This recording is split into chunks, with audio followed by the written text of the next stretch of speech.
নিবেদন করছি তালগাছ কবিতাটি রবীন্দ্রনাথ ঠাকুর।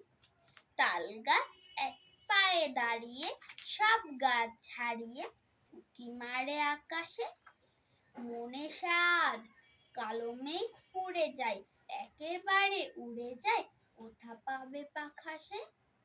তাই তো সে ঠিক তার মাথাতে গোল গোল পাটাতে ইচ্ছাটি মেলে তার মনে মনে, ভাবে বুঝি ডানা এই উড়ে যেতে মানা নেই, বাসাখানি ফেলে তার।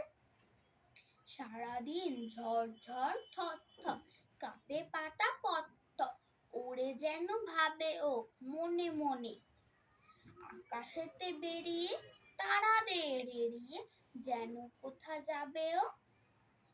তারপরে হাওয়া যেই নেমে যায়, পাতা কাঁপা থেমে যায়, ফেরে তার মনটি, যেইভাবে মাঝে হয় মাটি তার, ভালো লাগে আর বার পৃথিবীর কোনটি। ধন্যবাদ।